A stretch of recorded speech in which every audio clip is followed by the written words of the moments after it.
Hello, as I set this whole thing up and nobody's here. Yeah, it's been a minute. We got 5,000 subscribers, so that's insane. It's been just under a year to get there. Started on October 6th from absolutely nothing. I didn't even have a microphone, and I wouldn't even talk because I was super like stiff. I'm still like weird as hell with this whole thing, but the early videos are super funny to go back and watch. Yeah, the idea was just to do. I'll just go in some since no one's here. How it started. The main thing was to get rid of gatekeeping, especially specifically with bass playing. That's the number one thing. I fucking hate it when people gatekeep music. It's so arrogant. I put a meme up. I have it. I think I can see it in the back on the community page, where it's like, like the simple dude with the wide eyes playing pentatonics, and then it goes to the bell curve, and it's like Coltrane changes, superimposition, yeah, superimpositions, harmonic minor modes, chromatic enclosures, like all this crazy shit, and then at the end of the bell curve, it's like the guy with the robe that's mastered it all and is playing pentatonic scales.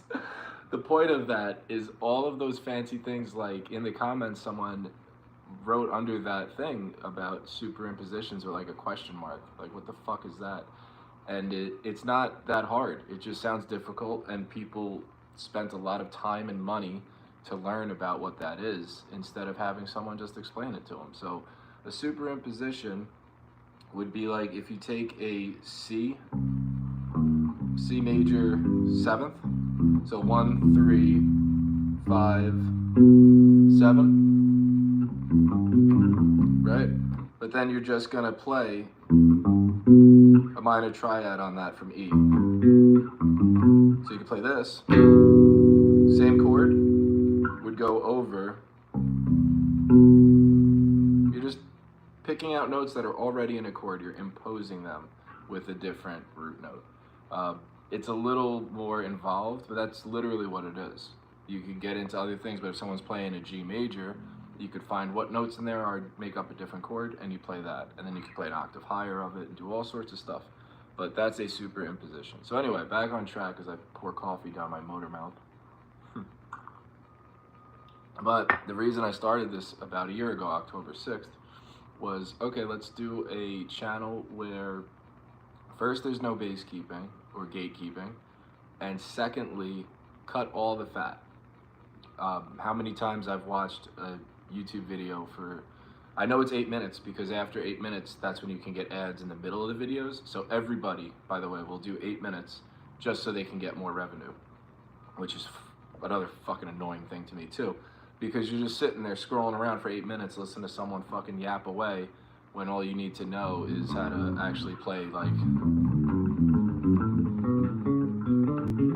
I could show you how to do that in less than 8 minutes, which is just triads going up a major scale.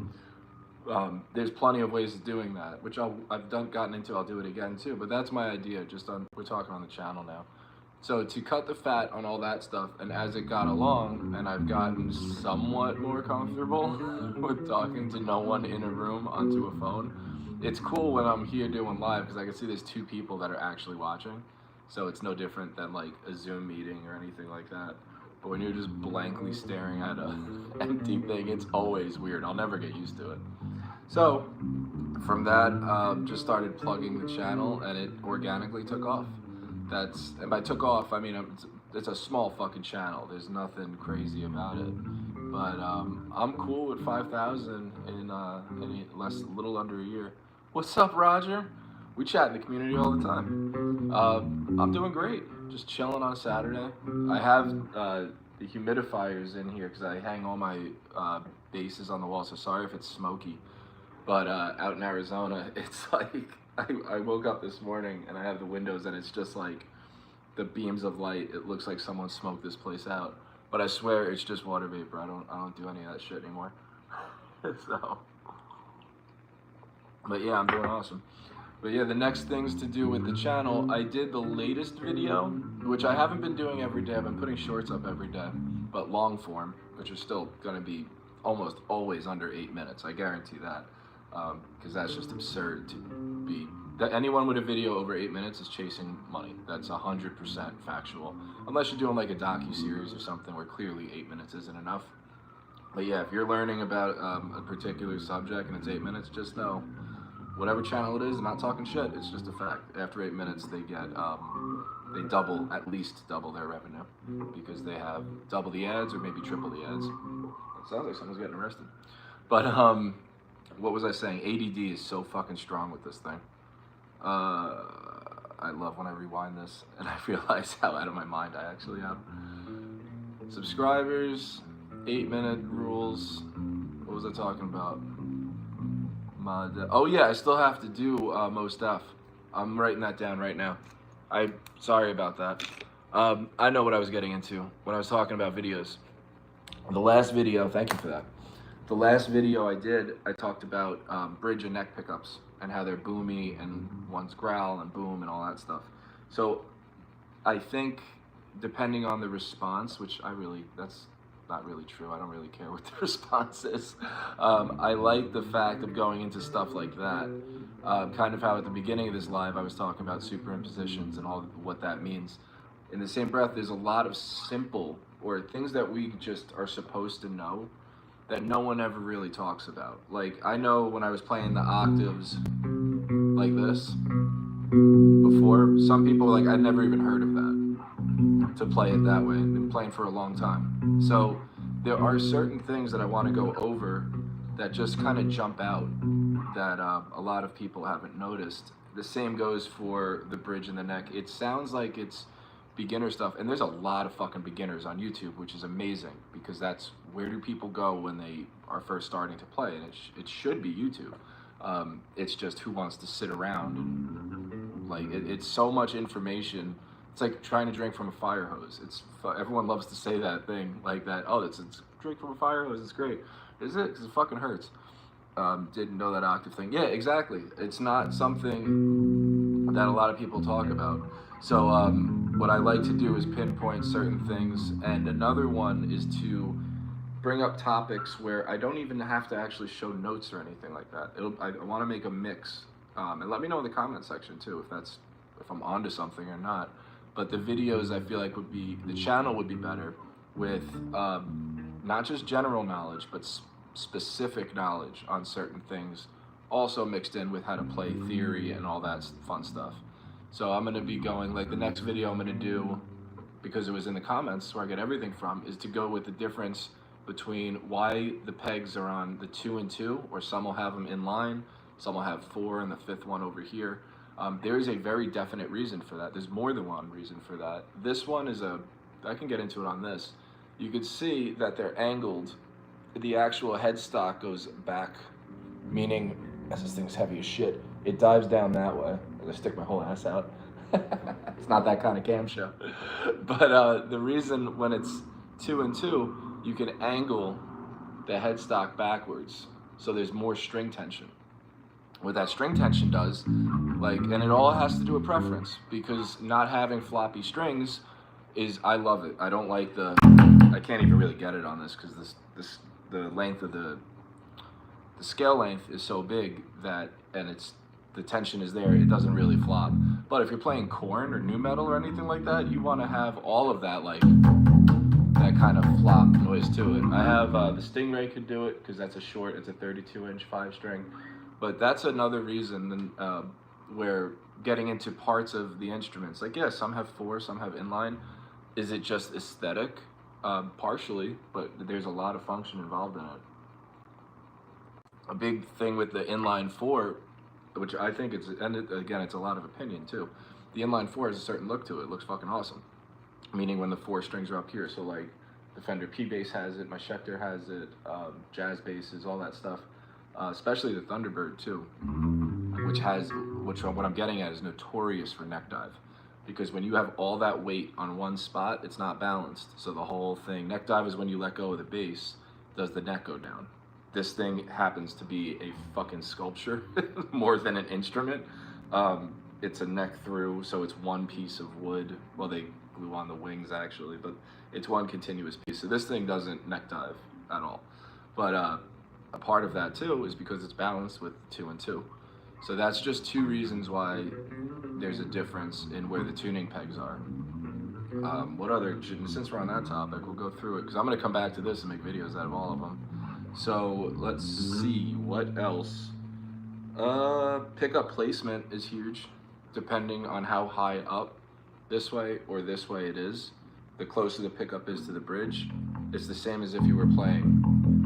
You're going to get more growl to a point, and then it's just kind of rubber band stretched out, and the same way this way. If you get too close to it, a company that really flirts that line, because they just cover the whole thing, are Dingwall basses. They have those 3 pickups that are slanted that go with the frets are fanned, so they're not straight. They go this way and they curve as it goes. The reason they have the entire thing covered with pickups is because you'll be able to get tone out of every single position. Always goes to a guy who gets a new bass and sells it and make it more playable, and it's a huge difference. Yeah, more playable. I mean, that's like going to a mechanic and saying make it faster or make it drive smoother. More playable would be like driving smoother, actually. So yeah, you don't need to be a mechanic to be like, I want this thing to go smoother. I think it's so pretentious drinking coffee on this thing.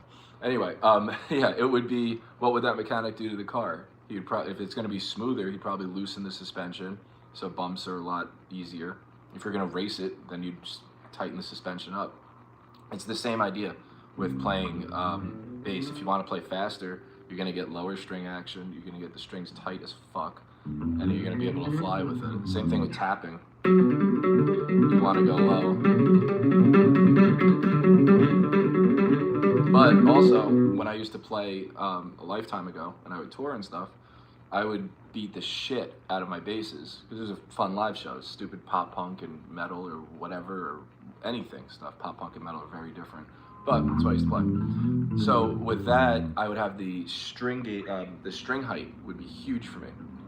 Like for now, you can see it. It's relatively, you can see through it. It's nothing too crazy. And also, I did not ask for this setup. This is how F-Bass gave it to me. And what they do is fucking law in my book. So it will stay this way. It's the most playable bass I've ever had in my entire life.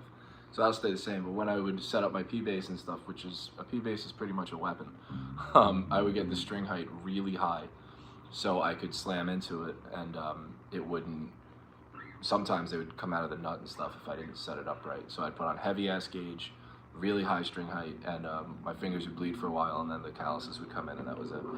But yeah, that's the difference of how you would set your shit up.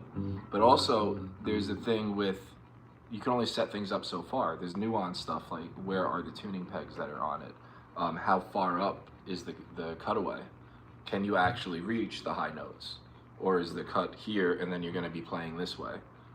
Like, I have it on, my Warwick is a 24th fret, but I have to play the 24th fret, my pinky doesn't just end right there on it. I have to actually come up and go this way. I'm able to do it, but it's more difficult. But it's also a design thing. What can you actually do? You can only go so far with it. I know other basses, I forget the company, but their neck, the scale or the bridge comes out way further over the body. So it's like, comes this way, juts out, and then comes on. So the scale length on that is insane. So you could get some crazy, like massive booming lows, and the string tension is super tight, and it's great for 5-string and all that stuff. Trying to think other design ones. Then the EQ is a whole nother thing too. 3-band or passive. Like when I pull this thing up, it goes passive, so the volume dies out because I've had the EQ jacked up. So when I have, I can explain that a little more. Active is when the signal is being boosted out of the bass, and passive, there's no boosting. It's just straight up. There's magnets in the pickup, and it's putting that natural sound. So you don't need any battery inside of a passive. So when I put it on passive, the reason the volume dies out is on active, I had low, mid, and high turned up. So that battery is sending an extra signal and a charge, which means extra volume. But when it's on passive, I don't even know if that's loud enough. Yeah, it should be. And it sounds amazing too, especially, well, this bass again is a fucking work of art. But once I push it in, it's gonna get loud as shit. I have high, mid, and low boosted. I turn these down, all the way off, it's gonna be the same volume, because it's the same as a passive.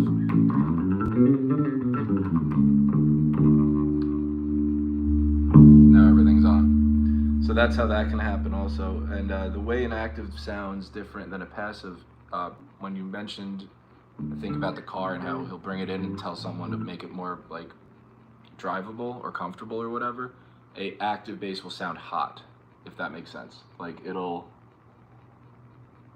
Jesus, I gotta stop making coffee on this thing. I hate the way I look drinking coffee talking about shit. When it's a hot bass, it doesn't even mean volume wise, it's part of it, but like you could just tell when you barely touch it, there's gonna be sound coming out of it. It's literally charged. There's a charge coming out of when your fingers touch. When it's down to passive, you have to really get in there. It's like a natural gate almost. If anyone knows what a gate is, you have to have a certain amount of signal before it boosts through to go into the console. So when you have like gate compression and all that stuff, a gate, it's called a gate because it takes a certain amount of pressure and then the gate opens and lets everything go through. So on a passive bass, you need more pressure for that gate to open. When it's active, the gate is barely hanging on, so it just pushes it right through. So when it's literally, you could just hear string noise like this on active, and then when it's on passive, you're just really hearing it from the acoustic. It's not coming out. The acoustic meaning the strings. It's not coming out of the amp right now because there's nothing picking up the subtleties of it. That's a big difference. And someone wrote that, I gotta get back to them in the comment section, they asked about, I forget the wording, but they said that an active bass is nothing that can't be done on outboard or like through pedals and shit like that. And theoretically, yeah, that's true, but on paper, nothing is ever in reality. So when you have a onboard preamp, which is what an active is, it's the actual 3-band EQ or whatever is pushing it out, that's inside the bass. And you can get in an argument about tone wood and does it matter, but I believe that if you make a bass out of fucking sheet metal, or you make a bass out of this thing, one of them is gonna sound better. And that's for a reason. They can be set up the exact same way. So people are like, it hasn't been a study about it. Like, okay, who cares? You don't need a study to know some certain, like, there's something to be said about experience and knowledge that go hand in hand. But when it comes to active, can you do the exact same thing on pedals? And to me, the answer is no. You can get close to it. It's the same way I have a Stingray 5 HH, which means it has 2 humbuckers. I could dial that bass in to sound like any other bass. It's ridiculous. The amount of options you have, the pairing of the pickups, the EQ, just on the bass with no pedals. That's the same thing that goes for pedals. Can I get that Stingray 5 to sound like a Rickenbacker or Rickenbacker, however people say it? I say Rickenbacker. Yeah, I can. Will it sound like a Rickenbacker? Fuck no, it won't. That's the same thing with the active bass. If you're gonna go through all that trouble to get something to sound like an active bass in post-production, what the fuck are you doing? The active basses are not that expensive. This thing's stupidly expensive, but that's because it's a custom bass. You can get any active bass. I have a Schecter that's under $1,000. I think it's like 750 bucks. I would put that bass up against anything I own, including this. If you were to put on paper how much value you're getting for that dollar, Schecter Model T all day long. The thing is ridiculous. And it's an active bass. It sounds absolutely incredible. I'll go grab it. Hold on a second. I don't know, if everyone runs away in the next 12 seconds, that's on you. Give me 1 second. I don't even think it'll be that long.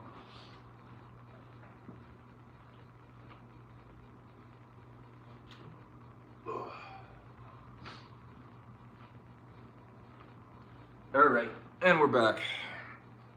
So this thing is sub $1,000. Ooh, it's not good. I haven't tuned it in forever. It's a little off.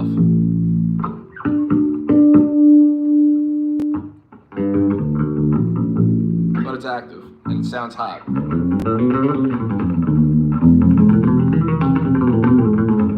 I should play it a lot more. I haven't played this in a while. Neck through also. Not paid endorsement, nothing like that. I get no money from fucking no one. Oh, also it got monetized, and I know people always want to know how much money you've made. Not always, but I'll tell you, full transparency. It's at about like 68 cents a day is the average. And I'm not complaining. That's awesome. That's a coffee a week. So can't thank you guys enough for that. I think it takes, you have to get to $100 though to actually get like a payment thing or whatever. But whatever. If I wanted it for the money, I'd be making much longer videos with edits and all sorts of crazy shit. Anyway, this one has all of the features that you'd expect in like an F-bass or a Stingray or something like that. Plus, I love the offset markers too. These are actually in the bass. But yeah. The stuff you'd see that adds a lot is the string through, which comes back to that string tension. This one is an inline, so there's no angled back part to it. The point of this, a lot of people see it all the time, the string tree, or whatever they fucking call it. Perfect example, people see it a lot, have no idea what it does. It's, instead of because the headstock isn't angled backwards, the tree makes them angled backwards. Because these two, if they were going to be flat the whole way, the tension would be all out of whack. So that's a little trick, mechanic trick, whatever, I don't know what you want to call it, but that's a way to get the further away strings to have more tension to them without bending the entire design of the headstock. So yeah, this is the same thing. They just have, and it's 3-band EQ. I think it's 3-band. Don't quote me. Volume. Pickups, low, 2-band EQ, low, high. They're just stacked on each other. Low, high, jazz pickup, or bridge pickup, neck pickup. And it comes stock with EMGs too, which is fucking crazy. Like actual, both pickups are EMGs. Not made by Schecter, made by EMG. I cannot talk highly enough about this bass. Anytime I have a live show or anything like that, like in a band where things like, if there's a possibility that someone's gonna cover this thing in beer and blood, or a bass, I'm bringing this. It sounds incredible, and it's also under $1,000. Not that that matters, but like, whatever. I have no problem. I would not want this thing to get hurt, but it's a little easier than a fucking F-bass that's a neck through. I just got a text, hold on. Whatever.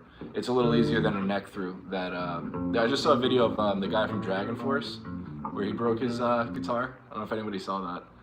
He like does like this super fucking cheesy thing, and his guitar was like $30,000 or something insane. It just snapped. I'm not saying he deserves it, that sucks. But, you know, the best way to not break a $30,000 guitar is to not play it on your live show. So, anyway, I break this thing out all the time. And what I really like too is the bridge is super flat. Let's see if you can see it on this way. And because the bridge is flat, it's like how it's, you could really rest your hand there. Everything is insanely flat. There's no whatever jaggedness to it. It's really good for people that are guitar players then going to bass, because I'm not saying you need to like palm mute, but if you're playing with a pick, which are always out of reach because I don't use them enough, it's a cool spot to rest your hand because you're not actually going to palm mute the strings, because a lot of guitar players that go into bass always end up palm muting. But if you just rest your hand there, the strings are going to ring out completely. I don't know if that's why they did it, but it's a really cool design that, yeah, I could see it working for a lot of people that are transferring from guitar to bass. But yeah, it's one of my favorite basses probably ever made. Yeah, and the best bang for the buck of any bass I've ever seen. The amount of value you get for fucking $700 or $800 or whatever, which is not cheap, but you don't need another bass. Like, that's it. All the other stuff is bells and whistles. I feel like I'm talking shit about the F-bass as it's staring right at me, but yeah, most people cannot get a fucking $8,000 bass, like, or $7 or whatever it is and change. It's not, that's like, I don't know, play for 30 something years and then maybe get it. That's what I did at least. But yeah, if you just want to get a bass that'll do everything, you can't go wrong with this thing. It's amazing. I don't believe it has an option to get rid of the active though. Like on the F bass, you could pull a knob and then all of a sudden it's passive. The reason that helps in a real life setting is it happened to me yesterday. The battery died out. It's just a 9 volt in the back. When the battery dies out, the signal is cracky and you fucking can't hear it. You could hear it, but it's a weak signal. Like it doesn't sound open or anything like that. Then you have to take it out and replace it. But if that happens while you're playing a live show or something like that, and you can't just, your signal will just fucking die out. That's it. You pull the knob and you're passive again, and then it doesn't matter because you just turn your volume up on the amp or whatever, and you're able to play the rest of the set and no one really knows. This, if the battery goes out, you're fucked. So that's kind of what it is. Well, you're fucked if you're playing live. Otherwise, you just pop the back off. And you can see in the back, they only have a compartment just for the battery. It's literally battery shaped. A lot of the other ones, so you can't even tinker around and mess around with stuff in here, which I think is pretty cool. This one has, the battery goes back here where everything else is, where there's the preamp and all that stuff. I just noticed that just now when I looked at the back of it. That's one of those things I take for granted that I just know, but why? And why? Because they don't want people fucking around with electronics in here. It's just gonna be the 9 volt. That's it. If you need it to get anywhere else, it's gonna be underneath this huge pick guard. That's where all the electronics are. So you avoid, especially for a sub $1,000 guitar, it's pretty cool because it's, again, I don't know if they did this, but it's an unintended fail-safe because people are going to have to change the battery. So you could just change the battery and you don't have to worry about knocking loose anything else because that's all under here. When you open up the back of this thing, or most basses that are active, everything is there. All the guts are there and everything. You could fucking, if you're not that you're not, but you'd have to actually like mean to break something, but it looks like the inside of a spaceship back here. It's like gold foil and all sorts of crazy shit like that. So actually I'll show you. I don't feel like taking out a screwdriver, but let's go through the let's go through the ring with it. Let me get the Warwick. That pops off easy.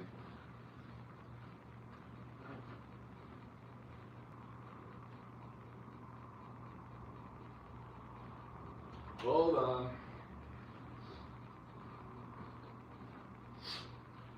All right, and I know it's brutal just popping these in and out all the time, but fuck it, right? I'm gonna wake people up. Well, it's mid-noon, after mid-noon. I don't even know what time it is. 11, everyone should be awake. This one is fucking a very active one. This has the option too though. So when I pull when the volume's down, active, pull it up, passive. But what I'm getting at is the back of this thing doesn't take screws. So when the battery comes out, this battery came out, I had to change this battery on the fly at an audition I had in 2005, something like that. It was for, I don't want to name drop it, but it was a pretty big fucking band. And this thing busted and I had to throw the battery in like on the fly for it. Granted, it was an audition, so they gave me like a second. But yeah, it's pretty fucking nuts. But when you open it up, just like that, everything's in there. I mean, so I would just change the battery, but all of these little spots that are underneath each knob, and the battery just came flying out, obviously. But what I was getting at is on the Schecter, you don't even have that option. It's just change the battery. I just saw a comment, never knew the thing. My cheap Ibanez 5-string has a separate battery. Yeah, separate battery compartment. You'll see them on, I guess, I don't know about cheaper, because they are, right? We don't need to be fucking PC over here. They're fucking cheap basses. Doesn't mean they're shitty, but they're cheap. I feel like a reason they do that is because they don't want people tinkering around with the electronics, because then they're gonna have a lot of, you know, warranty problems. How many times when I was a kid I broke a radio, but I was just taking it apart and put it back together. I don't really want people doing that with their stuff. What is different about this one? Again, angled back. Oh, there's another one too. When you put your strings on, I had this one set up at the bass place in Arizona. They're fucking amazing. Highly recommend them. But they're fucking experts. Like what their work on basses is bar none. But when you actually put the strings on, they did this perfectly. This is exactly how it's supposed to be done. I don't even do this shit when I'm by myself. It's a fine line because you can't go, if you wrap this and it goes all the way to the bottom and then you're overlapping, it's a huge problem. The goal is to wrap the post so the strings go all the way down, and each time you're going lower and lower, right? So as I get close here, you go around the first time, second time's gonna be lower, lower, lower, and at the very bottom, it comes out. The reasoning for that is the same idea as having the headstock tilted. If the post is here and you're coming with the string out this way, you're gonna go down, down, down, down, down, so it's at the bottom, and then naturally it's gonna come up for a point, then to go back down. I don't know if that makes any sense, but you could tell they did it perfectly, because a lot of the time when you try to wrap it all the way to the very bottom, you run out of fucking real estate, and then all of a sudden they're overlapping, and then you have tuning problems, and it's a whole disaster of a thing. Yeah, so that's a cool one too, with just wrapping the strings. Some people measure it out, and they do whatever. I feel like they put glue on this thing. Yes, they did. They fixed the nut, because this is an old bass that I brought into them. You can see right here they glued it to keep it on, because it works with an Allen key, so I could raise and lower the height of the nut as well, because Germans are insane with the way that they operate things. And I also know that the truss rod is done through the neck, the headstock. You pop this off and there's a rod in here that makes basses go as a bow, straight, or the opposite, concave, or whatever you want to call it. But yeah, I don't know if there's too much more. I'm looking at, I could break down every bass, but I don't know about that. I've been here for a half hour. So I think that's it. But yeah, keep coming back. I really appreciate 5,000 fucking subscribers. That's insane. So yeah, if you haven't been here for the live one, put in the comments if you made it this far, whatever the hell people say. I sound rehearsed now, it's pretty annoying. But I really, really rely on the comments on how to get material out there, videos out there, all that fun shit. So please lace that shit up, and I will see you guys soon.